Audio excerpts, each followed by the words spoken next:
How's it going, everybody? It's Brian Funk, also known as AfroDJMac, and I'm here with Jason Timothy of MusicSoftwareTraining.com. Jason and I have been trying to get together to talk for ages now, and this is finally happening. So this is a special moment in history right here. What's up, Jason? How you doing? I'm doing great. Me too. It is great to talk to you finally. Yeah, absolutely. It's so strange. I mean, just putting it's not like putting a face to the name or anything. That's already done. Yeah. But we're actually talking on Skype, guys. So even though you're listening to this, we're looking at each other as well. So it's very interesting. No, it's fantastic to finally speak with you. I've been following your stuff, and you keep telling me you're following my stuff. So I Oh think yeah. it's a mutually wonderful experience here. Yeah, for sure. For a long time, and even before we hit record, the conversation was just flowing. We almost spent the whole show. Yeah, yeah, right. We had to actually stop talking just to start talking officially. Right. Isn't that funny?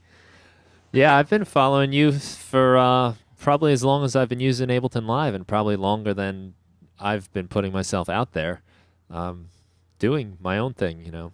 When did you start the site? Because I think it was already up and running when I was first L- discovering it. Let me tell you a little story, if you don't mind. Please do. I'll gather around the campfire. All right, all right. So, the story actually starts in 1999. Okay, and the reason I'm telling you the story is it kind of leads up to why the website and how it all kind of started. Um, so, about 1998. I'm working at a place, at least in the States, it's pretty popular, called Guitar Center, Oh, thinking, hey, yes. if I could just get closer to music people, I'll be closer to being a musician and all life will be good from there. And it didn't quite work out that way. It worked out that I was working about 60 hours a week to make about $1,000 a month. Um, and they had me in the keyboard department, which was cool. That's what I wanted to be in. But it was right when software was taking off, right when Tools wasn't the only option. Computers were getting a little faster. I mean, hey, we had the Pentium 2s out at this time, so just imagine the power, right? So anyway, I ended up being the guy that people would go to when they wanted to return crap. So on paper, I was a terrible salesman, but off the record, I was saving everyone else's sales. Um, And that's commission and based too, right? So that's a little yeah, it was rough. it was it was. I don't know if it still is, but it was commission based, and I hated selling people shit they didn't need. Um, so that, I wasn't great at that. So I spent a lot of time helping other people make money, but once again, I looked terrible on paper. I was miserable. I figured eventually I was going to get fired anyway. And but I had kind of built up a bunch of people that would come to me, for help. And every so often, because I had so much extra time with my 60-hour weeks, I'd spend extra time going over to people's houses to help them fix stuff. So I had this list of people, and I kind of, at this time, it was a period of my life. And I wasn't just training people on Ableton. I hadn't even heard of Ableton at the time. I don't even know if it was out till like Yeah, about 2000, 2000 some 2001. odd, Yeah. 2004 maybe or something like that. So I was teaching people everything Logic and Cubase and Acid and Fruityloops and just whatever. I just kind of learn it and then teach it. But the problem at the time was that everything was so new that people were trying to get their uh, get their tape machines synced up with their computers and all the different things and hardware and software that needed to come together. And these were also the days of the dongle. So consider the back of your computer with like a foot long or more of like plugins that were ready to fall off the back of your computer. It was just a bit of a nightmare. But I took that on because I hated my Guitar Center job so much. And sitting down one on one with people, I got better and better at understanding what people needed. And oftentimes I would sit down and teach them a program that I'd never personally used. But I just knew that within 3 hours, I'd be able to give them the essentials they needed to move on. So desperate enough to earn some money, I kind of put myself in those situations. And I was driving all over the place. I lived in California at the time, Southern California. So I was driving all over the place, all the way, to Palm Springs, LA, San Diego. If I'm lucky, I'm within 10 miles of myself. And it was years later, probably around 2004-ish, so I had maybe done this for like 4 or 5 years, suggested, why are you doing all this driving? There's, why don't you put something, just record things and put it on a DVD and maybe try to sell it,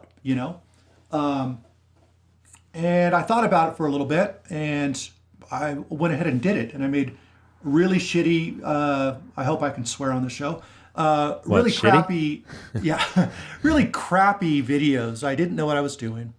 The quality-wise, I think the information was still decent, but the quality of the videos was really poor. And I was also trying to figure out how to compress those files to fit on a DVD, and I had way too much information. I didn't know how to render video. But anyway, I did it. And, humble beginnings. And the only thought that I had is, maybe I'll try selling these on eBay. So nice. I had 3 hours of video, and I just thought I would sell them on eBay and maybe make an extra 20 or 40 bucks a month. I really didn't think it was going to be like some big deal. I just thought it might supplement. And as luck would have it, sales started picking up. And I noticed that they weren't just from the States, but they were from all over the world. And here I was having to get DVDs together, blank DVDs basically, and sending them out all over the place, and spending money on shipping and stuff like that. And from there became the need to maybe try a different way than sending out DVDs. And that's where someone put together a really crappy, I'm really emphasizing everything I did in the beginning was crappy. A really crappy website, but it was good enough to help me start selling some of my products online instead of just selling them on eBay and having to send the physical product out. And pretty soon, slowly, but I'd say over like a course of a year, like the eBay thing started dying out, and maybe 1 out of 10 sales was eBay, and most of my stuff was online.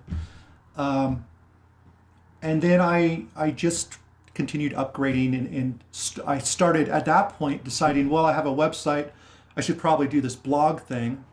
And I just started writing things that I knew, just things that I was aware of. And I thought that I would exhaust myself pretty quickly, make 5 or 10 blogs and just be done with it. I didn't know that I'd go that deep.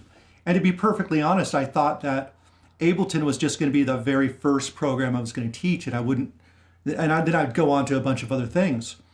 But Ableton really struck my fancy, and I discovered that I could go deeper and deeper into that, and also that I was able to go deeper and deeper into my experience of training people one-on-one and the whole philosophy behind it.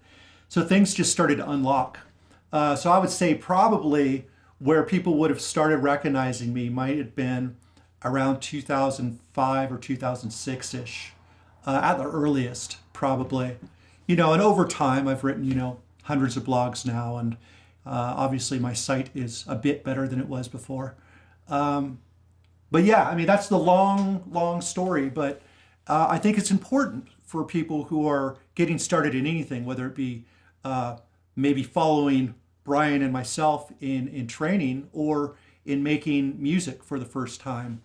All of it's going to be very humble beginnings, but that's the story of anyone that's successful, in my opinion. Yeah, I actually wrote down what you said, starting crappy. I think that's so important because when you're first starting out, it's something you're new, right? You've never done it before, or it's a new territory, and I think it's very tempting for us to compare ourselves to the other people that have been doing it now for a while, and it's easy to get frustrated. I like to think of it like if you were a little kid playing Little League and you sucked at first, that's okay, no problem.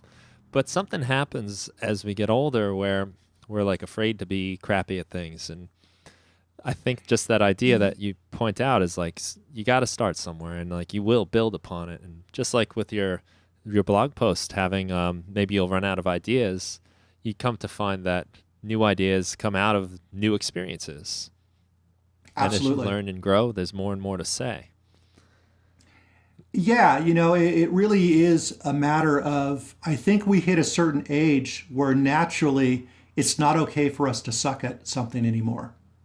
It's almost Like, like when we graduate from high school, suddenly we're supposed to have it figured out. Like that's when they hand us that certificate, it's almost like you're no longer allowed to suck. one of my Now favorite you have to lessons. walk on and be a grown up, and everything that you've needed to learn is in your Got it. hands now, Yeah. guys. So, and that's obviously a very false way of thinking. But I think a lot of people, I think, at least from my experience, that's probably where you feel like you're supposed to know it. And it took a long time for me to get to the point where now, anytime I take on something new, I literally will, if I don't say it out loud, which normally I do, but if I don't say it out loud, at least in my mind, I'm like, I kind of fist pump in the air and like, all right, I'm ready to suck at this. Let's just get this part done with. Let's go for it. Nice.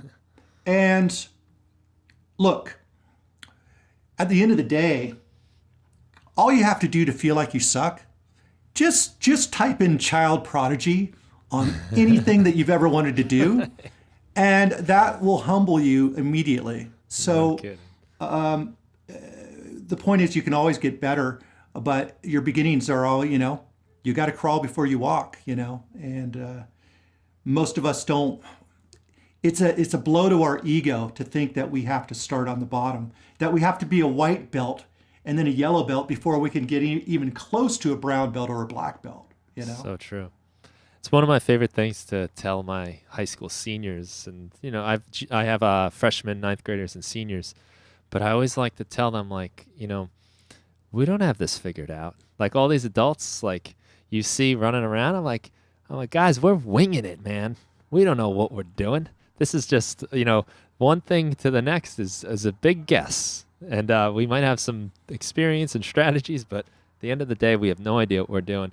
I think it causes a lot of friction between teenagers and their parents when they start to realize that, hey, you're like a kind of a screwed up person too. What's going on? Mom and dad, they don't Yeah, have it all right. figured out, and they're telling me what to do, and it creates this Well, first, shoot. I think as teenagers we have a false belief that they don't know anything, Yeah, and then we start to come to respect the fact that they know some things that we didn't think they knew, and finally we realize that we were kind of right the first time, but in a different way.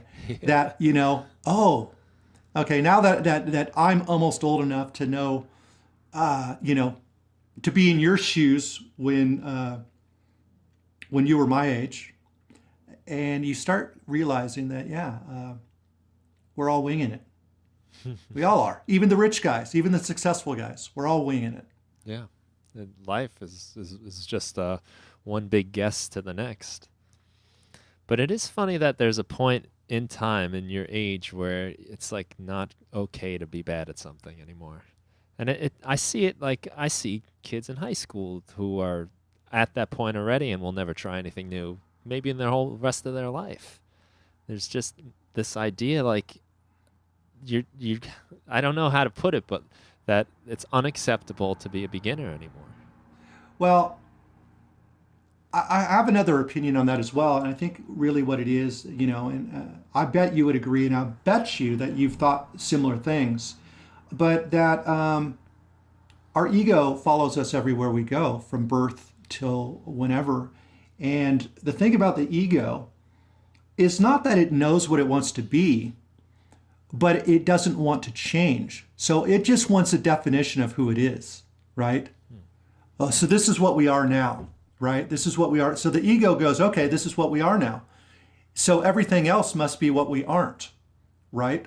Right? So the ego doesn't really want to stretch us to become something different, even if it's an expansive stretch, because that's fatiguing. It's fatiguing to the ego, And it's also fatiguing to the energy your brain has to become something new.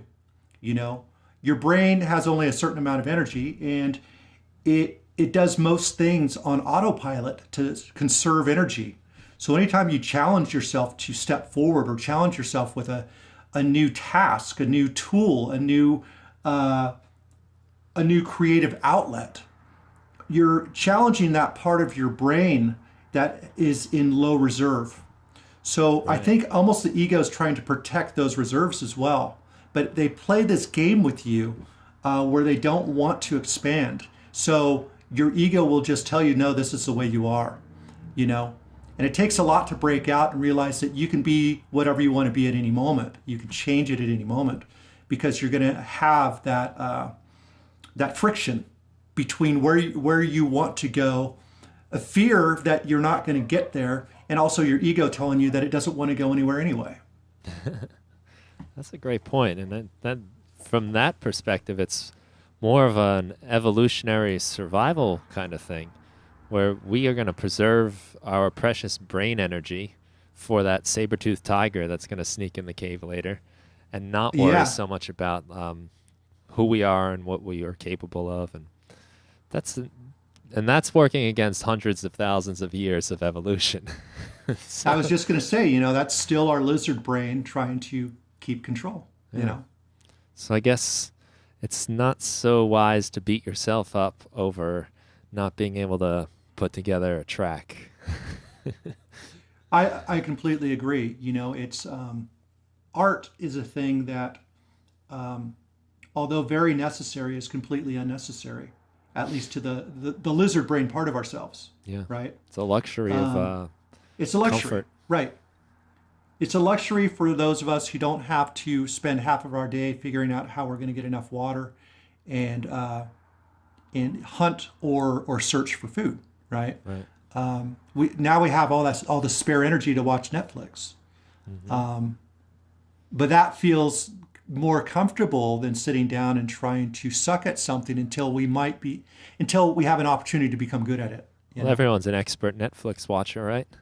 That feels pretty good. I got to say, I'm a pro. Yeah, I was good at it the first time I tried it. Yeah, warrior level right here. Right. I've really leveled up. Yeah, I love that take. That's really interesting. It's kind of I guess you could look at it and be a little upset by it, but it's kind of comforting too, to know that that's what we're working against. Yeah, I think the comfort part of it is knowing that it's natural. Yeah. That it's not like, I hate when people say, it's not your fault. You're fat, you're on the couch, you've got a gallon of ice cream in your hand. It's not your fault. On some level, it isn't your fault. But on another level, you just have to raise your awareness, right, of what's going on and what's trying to control you. And at some point, you just have to say, well, who's really in control? Who's really the one in control? If you say that you don't have control over yourself, then who does, right? And that's a big challenge. Who are you giving up that control to? What part of yourself that you say is not yourself are you giving up control to, right? Yeah. When you say that you can't do something, or you say that your schedule's too busy. Well, who made your schedule? Right. You know, who did that to you? You know. Now, once again, it's not truly your fault because we are indoctrinated into doing these certain patterns. You know, life has a certain pattern that we call the dogma, which basically is that's what everyone else does. So it's very easy to go into that flow of thinking the way other people think. But every step forward that we've made as humans, creatively and otherwise, has been from someone breaking that rule, you know? Yeah, very true. And I think it's easy to fall into the role of the victim where these things are happening to you, because then it's not your fault, and then the ego is okay with that, right? Because the ego doesn't have to take responsibility. But it's the moment you take that responsibility, you're empowered. You have the ability to do something about it. And if you just let yourself be a victim of whatever the circumstance is, then you won't move forward. You're, You you know, know, it's not your there fault. could, yeah, there could be a euphoria to failing, or to at least stepping out of your comfort zone. There is a euphoria to that when you get used to it, and when you understand that you are going through an expansion process. Whether it's that first time you approach a girl and you fail, or a guy, you know, whoever's listening to this, and you fail, there's still when you dust yourself off a little bit, there's still a euphoria that you took a step forward, that it's not as scary anymore, Yeah. or Next it's a time's little less easier. scary at least, right? Yeah. And I think with everything that you try, you know, music is something, it's very much like approaching that girl, because there is the rejection aspect that we have in our heads of, I'm putting my heart and soul into this. Maybe we're not, maybe we're just having fun with it. But at the end of the day, whatever we're doing creatively, when we share that, you know, we think that's the end of the game. You know, that's the end of the game. You show it to someone, they either like it, they don't like it, the end, you know. And on some level, I think that's correct, because I think once we create something, we have to come to the idea that it's no longer ours. But in a good way, it's no longer ours to judge. We've sat with that song for however long it took us to complete it.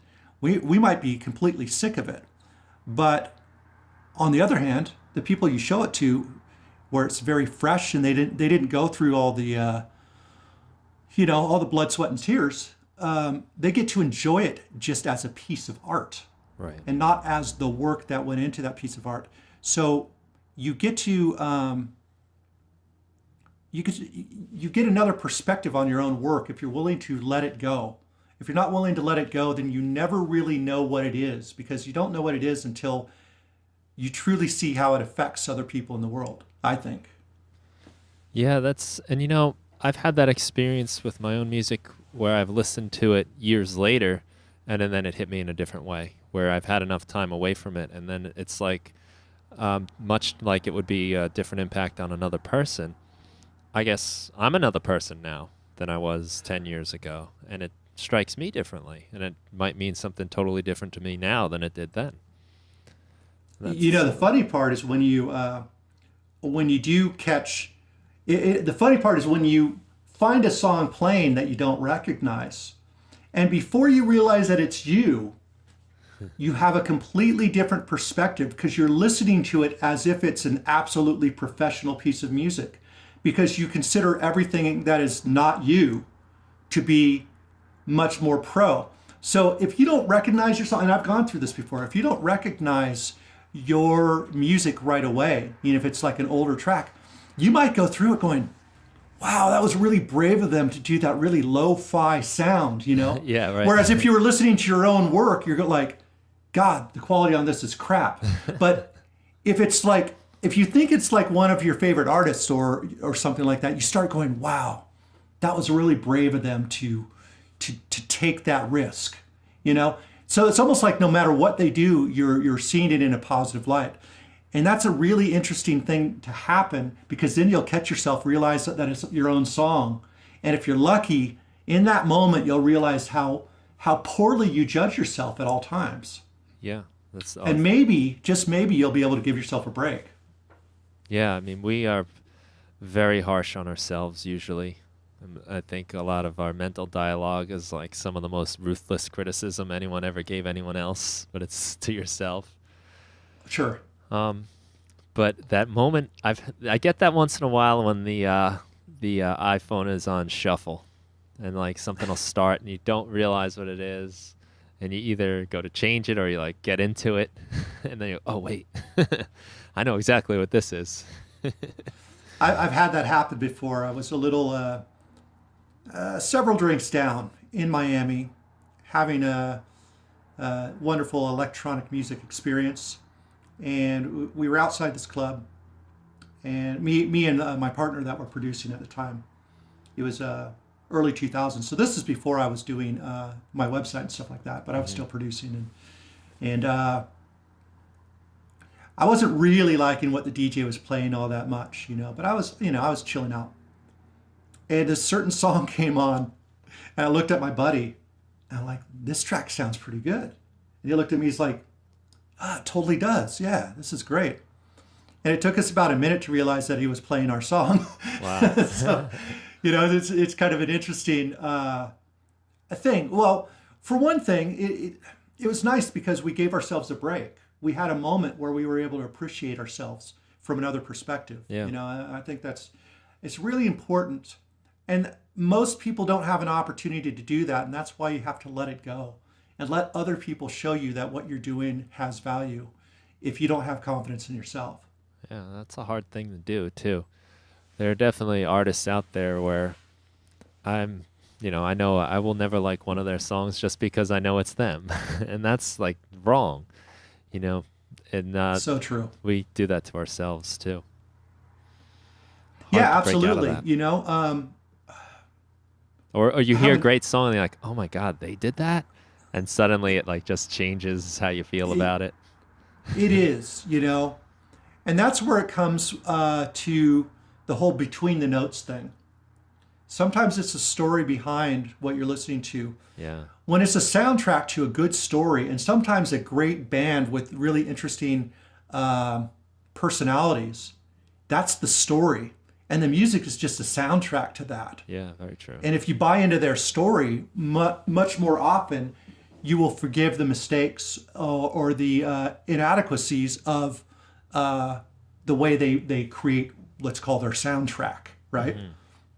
It's like songs that are so in a great movie are going to somehow impact you better because you like the story. Right. I've heard songs in movies that I've heard a million times and hear them in the movie. I'm like, oh yeah, like now I like this song. Now it makes sense. Or you watch the video and somehow opposite. the visual aspect of the video sucks you in. Brings the better parts of the song out for some reason. Absolutely. Yeah. And another thing you gotta be careful for too is when you're sharing. When sharing your music, you can't just sit there and preface everything you do like, well, okay, I'm going to show you my song now, but remember, it's not quite done, or it's not perfect. It might be as perfect as you can make it, and it's as good as you can make it, and you're still saying that it's not perfect or not mastered and all this stuff. You know what that's going to do to the listener, even your friend? What it's going to do is they are going to hunt for every problem in your song, because now they're in the mode of not enjoying your music, right, but in helping you become better by criticizing all the things that are wrong with the song to help you improve. Absolutely. Now, when you listen to a band that's released a CD, it's very rare that you think that you want to email them a letter telling them all the things they should have done with their album, because you accept this album's done. There's nothing else to do. These are all purposeful decisions. Yeah, so your brain automatically chills out a little bit and starts just to enjoy the music. And you actually feel like, oh, these guys are professionals, so maybe I'll learn something from it.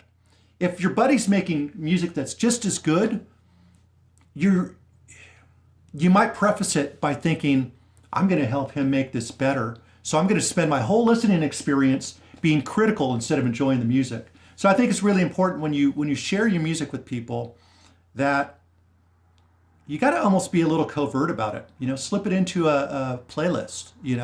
Don't say anything about it. Just see the reaction. And actually, one of the best reactions you can get is if they don't react at all, because you'll notice that all these other great songs have been playing in the background too that they're not reacting to. Yeah. So if someone doesn't if someone doesn't make like a weird face because something's like just stunk up the room, then you're probably doing it okay, And even better if they go, hey, what's this? This is really good, Right. That's a great moment. But, anything that's not negative is actually kind of a positive, really. That means that your song didn't stand out as like the lemon of your playlist, right? Yeah, that song can hang with these other tracks. Yeah, exactly. Yeah, I think that's a way.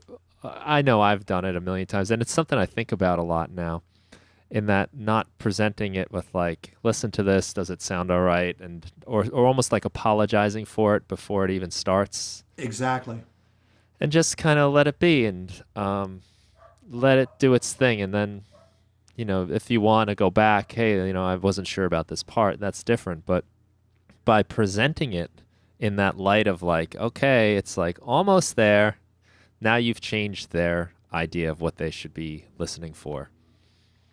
It's Yeah. not for the enjoyment. It's for that hunt. And people want to be helpful, and they'll find something for you. Yeah, for And sure. if you're For really sure. unlucky, they'll find something that you thought was just fine. And you listen to things differently. If you're listening for something that's wrong, it would, like you said before, with like how brave it was that that band went for that lo-fi feeling. Now you're gonna hear it and be like, "Oh, that's bad." You're gonna make a judgment on it Right. Yeah, rather than just an absolutely. appreciation of it. Well, I know, being kind of an indie music fan, as well as my electronic music, but I come from like really like an indie bands, Well, I must and say, I was just on your About page and I saw your Jesus and Mary to Chain shirt, and I was like, yes, Psycho Candy. nice. Yeah, I was pretty Oh yeah. psyched. I Oh love yeah. that Yeah. record. Their new record's actually very good. There's a brand new one out. They Yeah, hadn't made one in like 26 yeah, years or something. they So came back. I haven't listened to it yet. It's funny because I grew up in that time, but I didn't really ever listen to them until I was a bit older. yeah, yeah, I know exactly what you mean. There's a few bands like that for me as well. But in the 90s, I don't know how you felt about the 90s, but I really felt I loved it. like we kicked ourselves in the nuts as Americans in the 90s musically. If I have to hear another Gin Blossom song, I think I'll just, I don't know what I'll do. But what happened that was interesting is everyone was, if you remember, everyone's trying to get edgier and edgier and more layered with these guitars, and everything was like studio perfect. It was getting to the point that where everything just sounded like corporate rock, right? Yes, that's definitely what happened. And then a band came out, and it was just a perfect time because I think they really changed things up, and I think it really helped American music in a lot of ways. Is the Strokes came out, and they had this really shitty sounding guitar, but shitty in a really good way. But at the time, because everything was super clean and the production, like I think a lot of radio stations were afraid to play it because they weren't used to this Yeah. old, like just kind of lo-fi sounding guitar strum straightforward. It's not over the top at all. It's very underplayed, and I think that opened the door for other people to start going, wow, we don't need to keep making things more and more perfect. Right, right. And that's usually what seems to happen is there will be a band that comes out that does something very, very simple but very, very pronounced. And then as time goes on, another band will try to be similar but better, and similar but better. And it keeps going until that style of music kind of crawls up its own ass and gets so pompous and so perfected that it really misses the point of the simplicity of the original band that sparked this. And then what will happen is another band will come out with a new sound that's very simplified and very stripped down and very purposeful. And all of a sudden you have a new wave of music. And then it builds again, obviously. Yeah, and I mean, I think that happened coming out of the 80s when Nirvana came out, and it was just like, we're going to take it back. But then Yep. Nirvana became all these other bands where, they were styling their hair for 4 hours to make it look like they just rolled out of bed. And it got Yep. Yep. slicker and slicker and more of a product. And yeah, that Strokes record was a big one for me. I love that record. Because like I'd Yeah. almost given up on anything coming on the radio anymore because the late 90s like was getting ugly. You Well, couldn't I mean, even we listen had, to anything.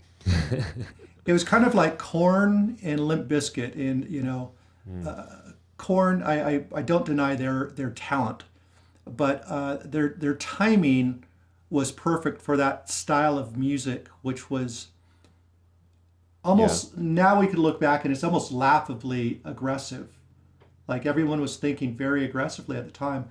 And but also it had to be like studio perfect, you know. And bands that are perfect don't really inspire.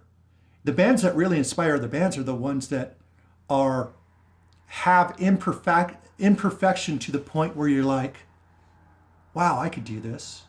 I Yeah. think I could do this. Right. And that's what was so important about, back in the late 70s, I guess it was Manchester, the 24-hour Party People movie kind of based some stuff around this. But, when the Sex Pistols played this one show, they had maybe 40 people show up for the show. But the thing that made that show one of the most legendary shows is every person that was in the audience almost formed a band. So out of that one show, you had the Buzzcocks, you had a guy who went on to be Simply Red, you had Joy Division, who also became New Order, the members of Joy Division. You also had Morrissey, who started the Smiths. So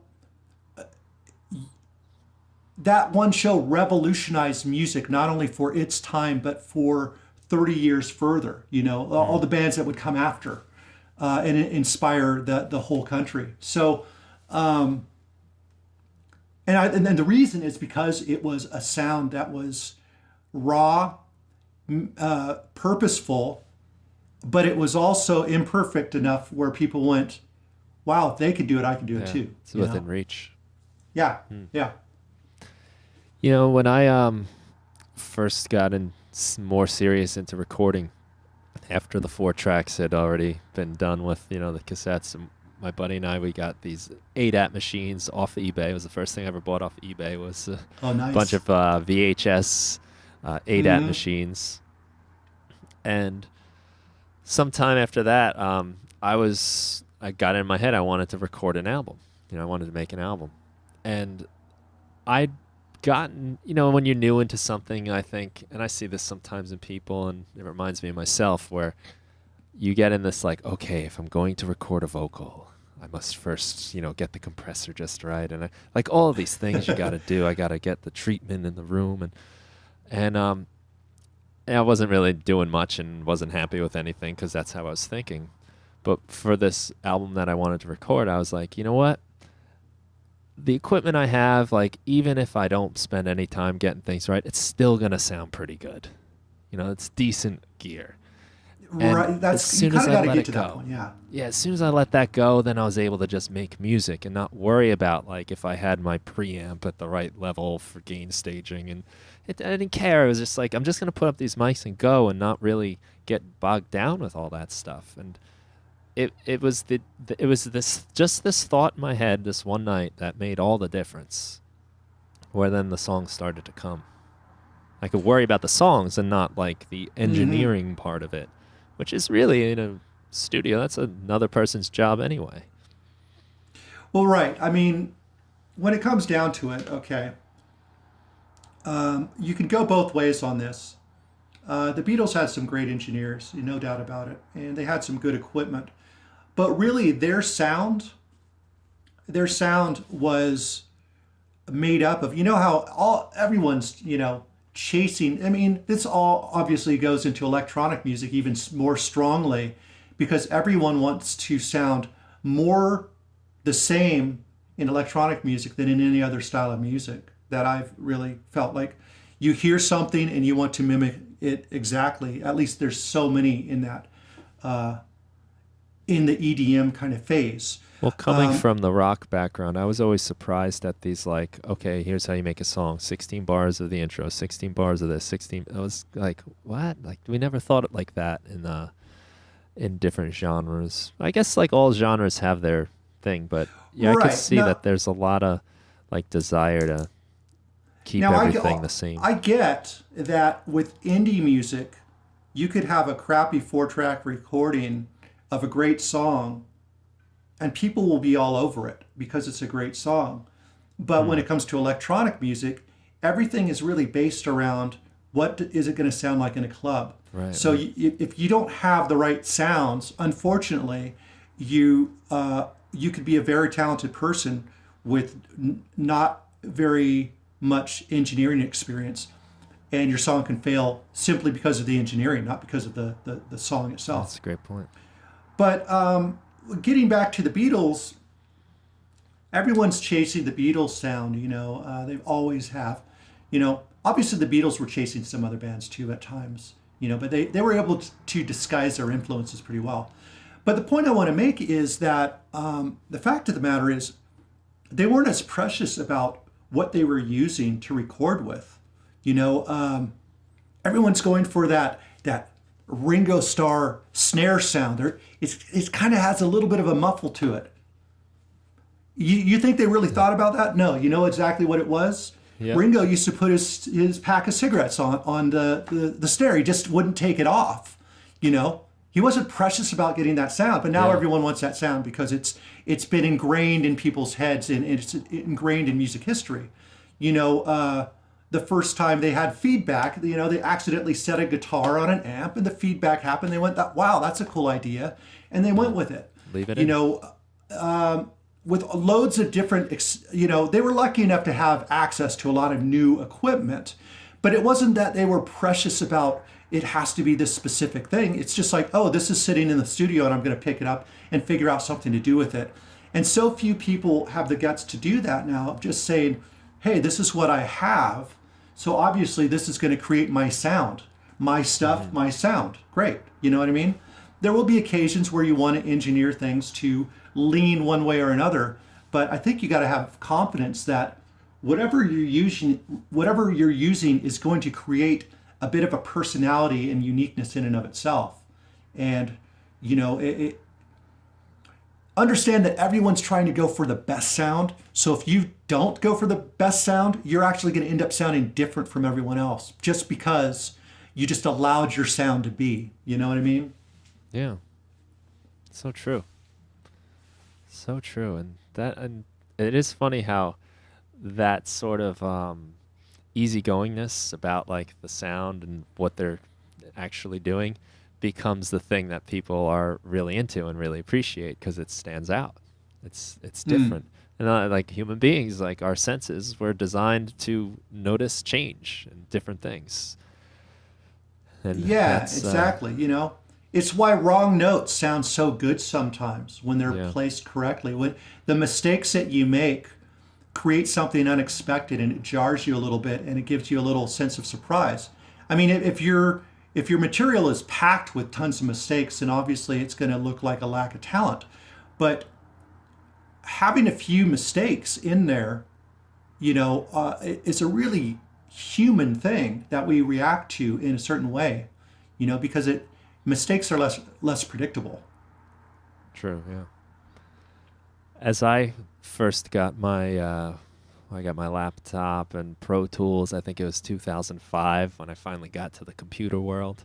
And I was like, all right, I got a grid now to put all my drums on. And, the first thing I did is I recorded my different parts of my drums and, the kick, the snare, and whatever. And so you basically sampled each separate sound. I sampled, yeah. I guess it was. Okay. I didn't think of it as sampling at the time, but I just was like, all right, if I put my snare here, and my kick here, and then the other kick here, and the other kick here, I would just like drop the beat in on the grid. I didn't have any understanding of MIDI or anything. Almost, yeah, like the way that we do MIDI now. You were just setting audio in those places, right? Okay. Yeah, and it was just one of those moments when I like listened back, I was like, all right, this is so tight. And then I was like, oh, this isn't right. Like it was just too right. It was too perfect. And I just was like, what? I couldn't understand at that time, like why this thing that I've been going for so long, that really tight performance, playing with a metronome.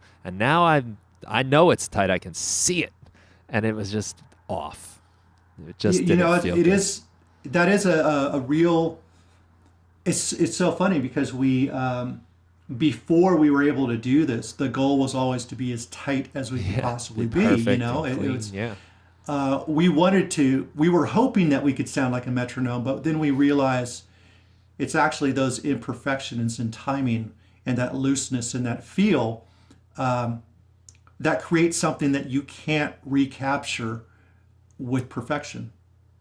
Yeah, it's a weird thing. Like you strive for the perfection, but the sweet spot is just shy of it. It's short of perfection. It's those things that you can't even really notice. It's those slight inflections. It's the, if you relate it to playing guitar, it's those little screeches as you're moving your fingers. Yeah. It's the way that the pick scratches the string just slightly different every time, even though to your conscious mind it basically sounds the same. Underneath it, your brain catches all these subtleties that you're not even aware of.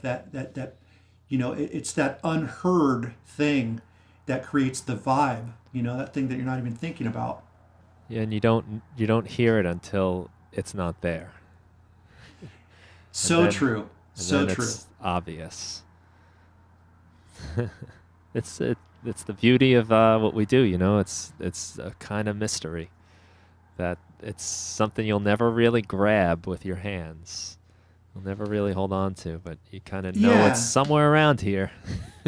It's funny because that's the first thing you do when, at least for me, starting to use sequencers. I was lucky enough to kind of get involved in using sequencers and drum machines, since the late 80s and early 90s and stuff.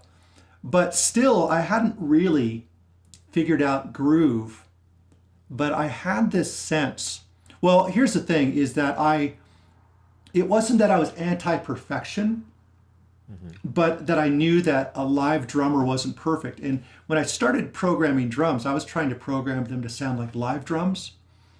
And I had this this box, that was the sequencer, and you have this tiny screen, and you have this little dial wheel, and literally going into every single separate note and slightly changing the timing on each one so it sounded more like a live drummer.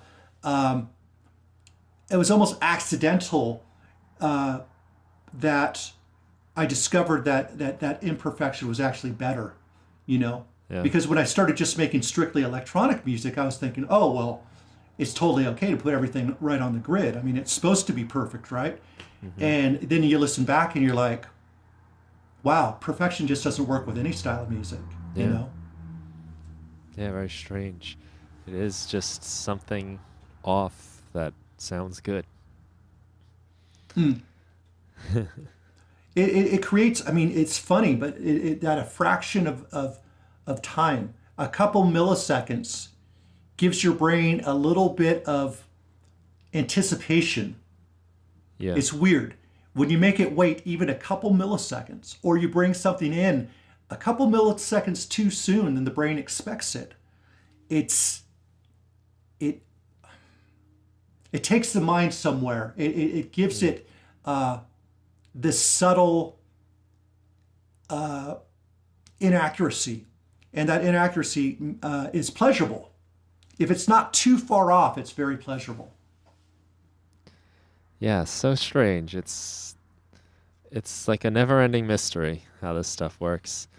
I loved just a line from David Byrne's book. Did you happen to read that? I think I so want to read it. I'm a How huge Music David Works, I Byrne fan. believe.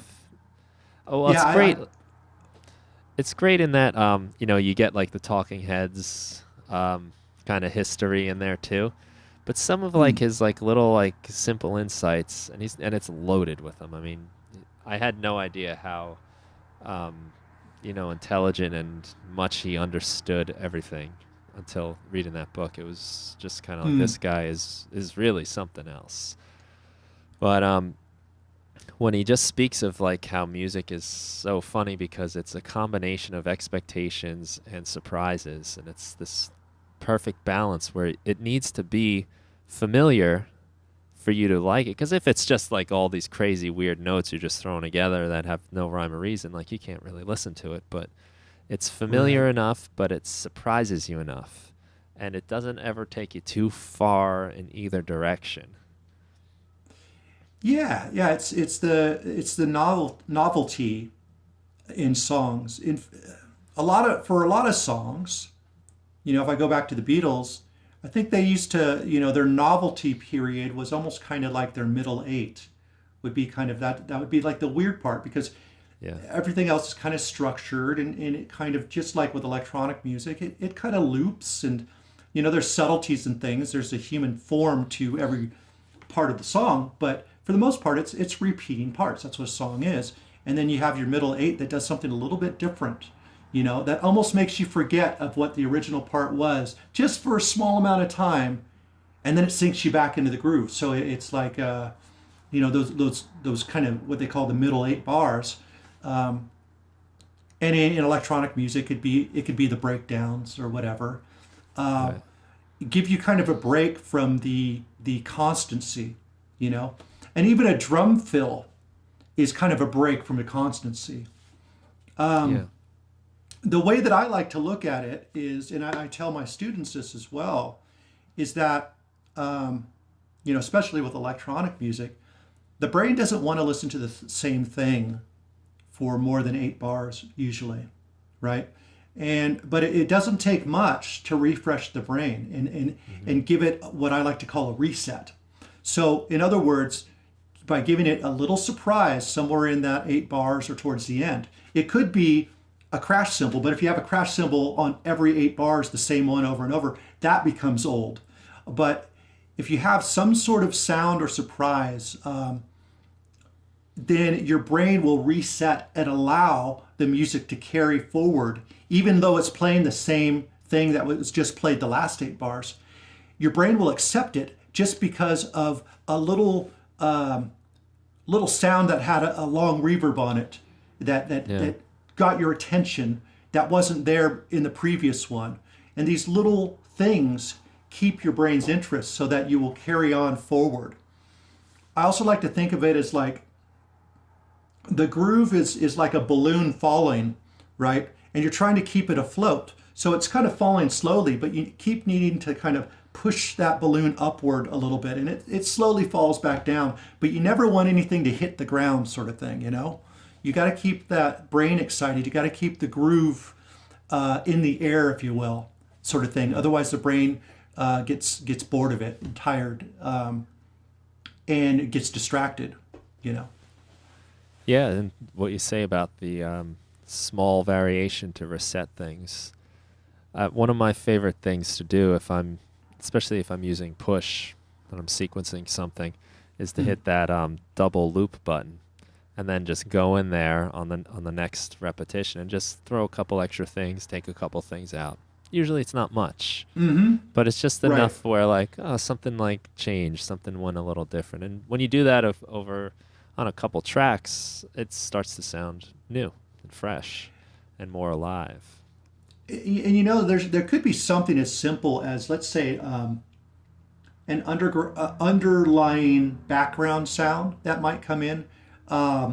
It could be as low as like minus 25 dB, really low, and maybe even down to minus 30 dB, where you don't even notice it, but the brain picks it up, and even sometimes that is enough to create more interest because that wasn't there previously, and you added something very, very subtle.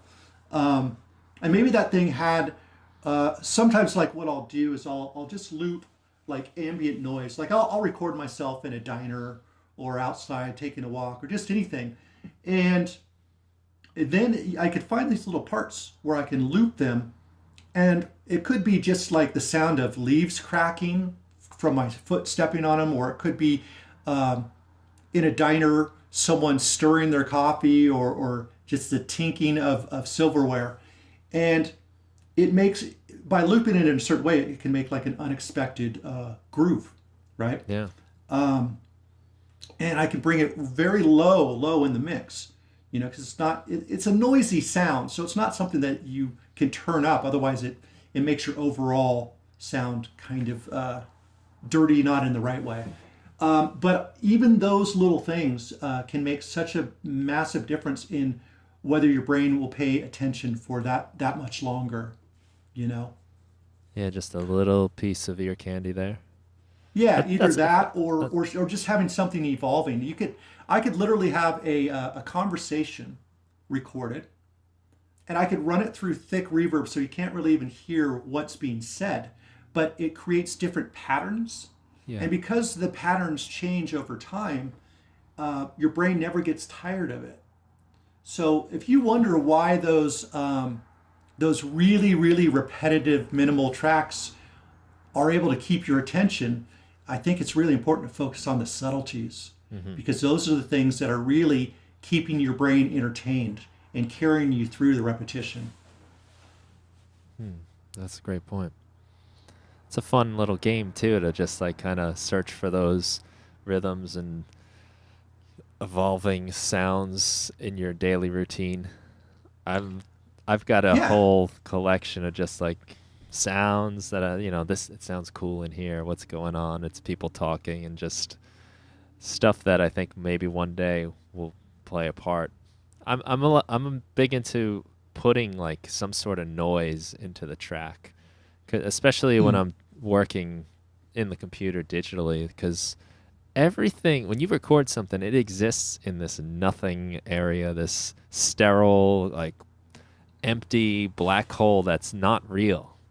Even if I mean, Yeah. if you're recording on tape, at least you got the tape hiss. There's something there. It gives it like a place. So I That's really love doing like even if it's just like some noise from the room, and it's not even an actual right. recognizable sound. It's just a microphone in a room. It goes a long Yeah. way. The tape hiss is a very interesting point, and I've thought about it too, is because all this time before digital, we were trying to get rid of that hiss, Yeah. thinking that would make it better, And it wasn't until we were able to clean that up that we realized that the hiss played a very important role in the overall sound. Very, very interesting that silence is not, no one's comfortable with silence, because silence is the most unnatural thing that exists. We Don't they never have live that in one silence. room that Yeah. somewhere there's that like silent room that people can't stay in for like more than 15 minutes or something like that? Have you seen that? Yeah, I've even heard that people Like lose their minds and stuff. it brings people to hallucinations if they stay Yeah. in too long and things like that. Yeah, it's very, very interesting. I kind of wonder, because I have a constant ringing in my ear that developed last year. I've wondered, like, well, what would that be like? Because it wouldn't really be silence, because I have a sound in my ear now that I know. Would that be calming to me, or would it be overwhelming, because the sound of that being the only sound might sound like blaringly loud Yeah. and very and maybe even cause some sort of like a panic reaction, because now that when I first had it, the sound was in the foreground, and it was a horrible thing, and I thought that I was going to have to stop making music. That was my first thing. I can thank Iggy Pop for that one. It wasn't the clubs that caused it. It was an Iggy Pop show. Specific show, huh? Yeah, it was a specific show. And yeah, so it was it's very interesting. It's strange. Sorry, I just kind of went off on a tangent here, but That's what this show's about, man. it's tinnitus is a funny thing, and for some people it can be really bad. And I've had some days where I'm a very optimistic person, and I've had some days of desperate feelings. Literally thinking, well, maybe being dead would be better. So I really feel for people who suffer from it. There's a lot of things that you can do to heal yourself, and I pretty much dug into every single one, and now it's manageable. I hold a conversation with you. Now I'm wearing these headphones now, so I could hear my tinnitus when headphones are on. And I can't really listen to headphones like with music for more than a short period of time, where I used to do a lot of my work in headphones before. So now that's what kind of brings me to the story behind me getting, we had talked earlier about me having this sub pack. And the sub pack basically substitutes for me having to turn up the volume, because usually when I'm turning up the volume, it's to hear how the bass really feels in a song. So now I can keep the volume pretty low on my monitors, but I can turn up the sub on my sub pack, which basically is this thing that you could put on the back of your chair, where your body will vibrate. It sends a vibration into your body. And as you get used to it, you can actually feel the way something would sound in a club much, much better. Really great for electronic music and just getting a full understanding of what's happening. But for me, it was kind of a godsend because I didn't really, I was known for making pretty cool bass lines. That was kind of my thing. Groove and bass are kind of my signature. And I was thinking, well, crap. If I can't turn things up, then how am I going to get that sound? And this has actually really, really helped and that sort of thing. But yeah, I've always been thinking about, well, what does silence mean for a guy like me, right? Yeah. Would it drive me crazy because of my tinnitus, or would the tinnitus comfort me because it would keep me from being in a perfectly silent space, right? Yeah, that's interesting. It's very question. interesting. I actually want to experiment with that. I Might haven't depend done on the day. I haven't done a what do they call it? The float tanks. Oh, the yeah. sensory deprivation. Now I've done those before having tinnitus, and they were wonderful. But I'm curious what they will be like now that I have like a sound. Now luckily the sound is no longer a tyrant. Now I kind of look at it as like kind of just a friend that's there. Yeah. It's kind of like a lullaby that is always with me as I go to sleep. You know, That is optimistic. oftentimes when I wake up, I don't really notice, but when your ear hits the pillow, that's when it's the loudest. So it reminds you, oh, I'm still there, even if you go through a whole day without, having that. But rest assured, any musicians that think that this will take them away from their music, there are many, many, many musicians out there that have this, that are doing incredibly well. And I'm happy to say I'm one of the people where it's no longer a big hassle for me. You just have to be careful and get yourself some custom earplugs so that when you're in a loud environment, put those suckers on and you'll be fine. Yeah, it's kind of appalling at how little many of us do to protect our hearing. As it's the most important thing we have for what we do. It's I- true. I think my right ear it has a different sort of frequency response than my left. And that's because when I was in high school, when we were playing in a band, the drummer was always to my right. And that's like pretty much right where his crash cymbal was. Oh, right. And we always wanted him to be banging the crash cymbal, we were rocking out. So I developed, I think, something. I don't know. It's definitely not a very serious thing, but I noticed that it's different in my right ear. It could be a sensitivity to a certain frequency, Yeah. or it could be that you have damaged a certain frequency, so you don't really hear it as well as other frequencies, and that could cause like the change. Yeah. I think what I it's a find- little bit of both. yeah. Because there's actually the fire alarm at my school. I have to cover my right ear whenever that goes on because it like almost like overdrives or clips my ear. Like Right. Yeah. Yep. It's, That's left one, no problem though.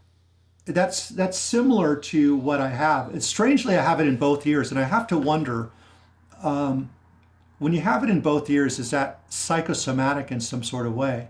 Because you have to think, what are the chances that both my ears are going to be damaged at the same time, right? Yeah. Like, it would seem to me that one side would get damaged and another side might not get damaged for years. I mean, unless there was like a really loud sound, like William Shatner is known for having had tinnitus since like the 60s because of an explosion that happened on the original Star Trek set. And him and Leonard Nimoy both suffered from it, but William Shatner had it worse, and he was in really worse shape, and it was real difficult for him. But for something like just developing it from clubbing or whatever, you would think that one ear would develop, and it wouldn't be that both ears would, because supposedly it has to do with these hairs, tiny nerve hairs inside your ear. So what are the chances that the nerve on the left side and the nerve on the right side are both going to get damaged at the same time? So I have to really wonder about how much of this is For example, a lot of people say that people that have anxiety or panic issues are much more susceptible to have tinnitus, which I didn't know. And almost everyone that I've asked that I've come across that does have it, they all say that they have that, and it's something I've suffered from too. So, and also, I just learned that my sister and my mother both have it, and they both have the same sort of thing. Maybe they've been in loud environments. I don't think my sister has. My mom was in bars where bands would play and stuff like that. Yeah. But yeah, so I think there's some sort of hereditary thing to it, some sort of psychosomatic thing to it, and I think it's very much like a nervous system thing. That if you can calm the nervous system or reset the nervous system, then you could probably reset the ringing in your ear. That's just kind of my theory, and with the things that I've read and stuff like that, I think I think it might be accurate. Huh. Well, I guess that's something to explore then. Yeah. Well, I didn't have a choice but to explore it. So but the subject could be kind of boring to someone who hasn't dealt with it. And what I say to you guys is be very precious about your hearing now. Yeah. If you are listening to this and you don't have the problem, now's the time to take care of them. It really is, because you just never know. It's really a crapshoot. Yeah, that's very true. Very true. And I've come home from shows playing out and lying in the bed, and it's kind of like, uh-oh, that was too much, Oh yeah, we've all had that experience. It tends to go away, obviously, but yeah, it's a scary it's nice feeling. when it goes away. It's not so nice when you wake up the next day and you go, oh crap. Yeah. Same thing, Right. But it does get better, which is great. So I can continue doing my music, and if I couldn't do that, it would be really, really rough. Yeah. That's an interesting thing. Let me ask you a question. If for some reason the plug was pulled and you can no longer do music as kind of your main thing, obviously you're a teacher, so this is something that you get to enjoy a little bit more. But is there something that you would dive into in place of the music if for some reason you, let's say, lost your hearing or lost some ability that would cause you not to be able to make music? That's a good question. Maybe it's worth having that backup answer ready to go. Something I might get into. Before I ever got into music, I was always into art, drawing. I drew my own comics and cartoons. Maybe that. I've gotten into martial arts a little bit lately. Maybe I would take that deeper. It's hard to say, though. I don't know. It's a tough thing to replace, writing. isn't it? Oh, yeah. Because it's, as much as all those things are fun, it's just, they're all different. They all, there's something about music that I guess I've always appreciated more in just that, I don't know, you can see art, you can touch it, you can look at it, but music, it just seems to get you at a different level. Even if you're not listening to it, it affects you. It's strange that something that has no physical shape can affect us in such a profound way. Yeah, and even if you're just in the store, you're not even listening to the music that's playing, it affects you, it changes you. It's I don't think art does that, really, if there's just a painting in a room and you don't look at it. Does that make sense? Right, you kind of more have the choice, where a sound will kind of engulf you when you're in that environment. I can see that. I've thought about this myself, and I think that really kind of what it comes down to, and this is what a lot of musicians haven't done, but I had this conversation recently, as much for myself as for the person I was talking to, but I think when you come to a greater realization of the message that you serve in your music, you start to realize that music is just one outlet of something that comes from your core. So you have this core belief, this core thing that you want to share, this core thing that you want to use to improve the environment around you, right? Maybe if you're lucky to leave the place better than you found it, sort of thing. Whatever that core is. I mean, some people's core is disruption, and that's valid as well. But I think that I would go back to my core and realize that the message is more important than how it is being transmitted, right? Yeah. So maybe I would explore my communication through writing. Maybe I would explore my communication once again through art, something that I've actually never been really good at, strangely enough. I always wished that I was a decent artist, and I was terrible at drawing and stuff. But I just the idea of it, I think, is profound. I'd probably do abstract work because I don't think that I'm very good at recreating something that I see. But if I could evoke a mood that someone walks away affected, I mean, that's kind of what I'm hoping to do with my music. Or with my music, I'm hoping to entertain and sneak something into the music that might be a little bit enlightening in some way. So yeah, I think that I've thought about the idea that maybe I won't make music forever. I don't know. I hope I can, and I hope I will.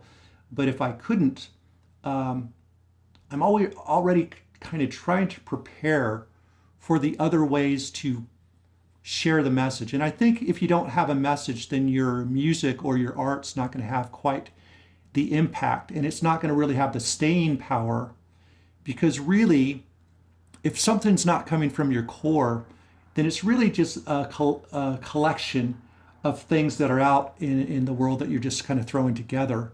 And if it doesn't have purpose, it's fine. But I don't think it's something that will hold a lot of longevity. Because I think what's most important is we interpret things and then we run it through our own personal filter. And when we spit it back out, it has a certain core perspective that comes from us uniquely. Even if we're sampling other people's work in order to do our thing, there's still a filter that's telling us what to bring in, what to sample, what to use, and how that is to be expressed through us, right? Yeah. It's kind of like when we hear someone else say a certain phrase, we will reuse that phrase or quote other people in our own conversations. But that's because that phrase fits through our filter so well. It speaks something that we would normally want to speak anyway, right? Right. I kind of look at sampling music and stuff like that in the same sort of way. That's a really interesting and something I'd have to sit down with kind of for a long time with. Just that idea that there's this, what it is there's something at your core, there's some kind of message you have, and getting at it. Maybe music just seems to be a comfortable way or something, but the idea that like there's something there that you're really trying to get through and put out there is, that's really cool, and also challenging mentally, intellectually to pinpoint. Well, I think a lot of it can be really unconscious. I mean, if you've ever done this, I've tried doing it a number of times. I don't always do it consistently, but it's something that when I do it, I get something out of it, is keeping a dream log. Mm-hmm. And because your dreams come so randomly, and if you practice, you can get yourself to remember your dreams. If you think that you don't dream, or if you think that you don't have dreams, you can get there. But what's interesting is when you write down your dreams on over a certain period of time, you can almost notice some unconscious patterns that are coming through, right? I think that music can sometimes be like dreaming, in the fact that we're not really aware that we have a point, but there still is a point getting through us in some way. I think it's better sometimes when you consciously are somewhat aware of your point or your core. But I think regardless, you're going to have something at your core that's coming through you regardless. And I think it takes until you are able to look back on a body of work, whether, like I said, like a dream journal, or whether it be looking at a work of art or music, where you can actually start putting together connecting the dots, if you will. Yeah, finding those themes. Mm. Oh, that's fascinating. Very cool. Listen, I do have to cut this a little short. And I didn't even get to ask you about any of the work you've done. And That's there's so much completely fine. good stuff. But I mean, I really enjoyed this talk a lot. This was, and this is what I like about your work too, is all the deep, like, kind of philosophical stuff that's going on in there. And it's like, I could read your blog and you're talking about music, but I could see that as a metaphor for almost any other thing that I'm doing in life. And that's something I really appreciate about what you do. And maybe that's part of the core of what you're going for. These are my tangents, right? Coming here talking to you, obviously I didn't have any scripted idea, and I'm certainly not selling anything. It's I really enjoy any kind of conversation where you can get beyond the surface level, and being that I've followed what you've done for quite a while, and I think that you've done things really well, and I think that you've kind of communicated to your audience very well, where you've kind of let people understand a little bit about who you are. I was really excited to have this conversation because I knew that it would be interesting, regardless of what came out of it. And I'd be happy, at another time, if you ever want to do more of a technical kind of chat. Okay. We might actually have to prepare a little bit more for something like that, because I do tend to go off on tangents of weirdness. So, but I really enjoyed this chat with you. Yeah, me too. And I was going to ask you, maybe we can do this again another time. And I'm happy to let it wander off because I know I'm going to, get up and walk away in a few minutes, and I'm going to be thinking about some things, and just letting this sort of reverberate in my head. I think I might have a silent car ride ahead of me instead of filling it with some noise and whatever.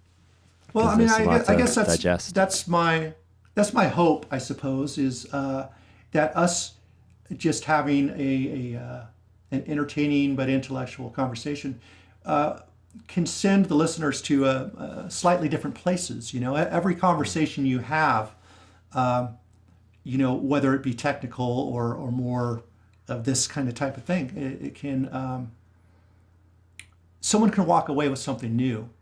So the Right. fact that we didn't prepare this and that it's unexpected and it went in many different directions, I think, hopefully, is something that people can find value in, and maybe trust themselves enough to not take themselves too seriously and let themselves wander a little bit as well. Yeah, absolutely. Well, I feel like I'm gonna get up and be a bit different than I was when I sat down. So I thank you for that very much. You bet, Brian. Really enjoyed this, and I'm almost certain that we will cross paths again, and hopefully on this podcast. We could squeeze in a little bit more time. I'd love to talk to you again. Yeah, absolutely. We'll talk about it. We'll schedule it. Put it in the calendar. Perfect. All right. Take care of yourself. We'll say our fake goodbye right now and then wrap it up. Yeah. All right. So thanks Perfect. again to Jason Timothy. Check him out, MusicSoftwareTraining.com. This is the kind of thing I think you can expect to get from him. So it's extremely valuable on many different levels. And I think even if you're not making music, there's a lot to get out of what he does. So thanks again, Jason. And have a great day, everybody. Goodbye.